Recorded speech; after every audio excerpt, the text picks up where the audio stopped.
She messaged me saying we were over just before my big job interview, so I replied with a screenshot of my new six-figure salary, adding, "Thanks for the push." I was parked outside Pinnacle Innovations, adjusting my tie and rehearsing my key points one final time. This was my moment. The senior software engineer role I'd been prepping for over 3 months. The salary was $127,000, more than twice what I earned at my stagnant startup gig. My phone vibrated. A text from Lauren. "We're through. I'm done with this. Don't reach out." I stared at the screen, my gut twisting. We've been together for 2 years. Sure, things have been rocky lately. I've been pulling late nights to polish my portfolio for this interview, and she'd been upset about my absence. But this?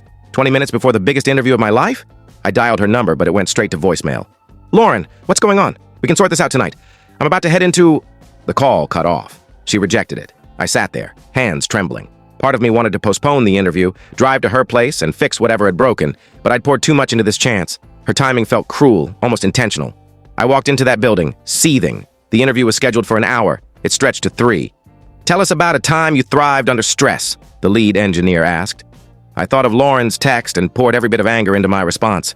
I described troubleshooting vital systems as servers failed around me, hitting tight deadlines, and staying sharp when everything was crumbling. "What motivates you?" the hiring manager asked. "Proving doubters wrong," I answered without missing a beat. 2 days later, they called with an offer. $127,000 base salary, plus benefits and stock options.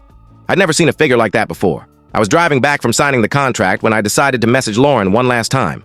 Not to plead or apologize, but to show her what her push had sparked. I screenshotted the offer letter, the salary bolded, and sent it with a short note.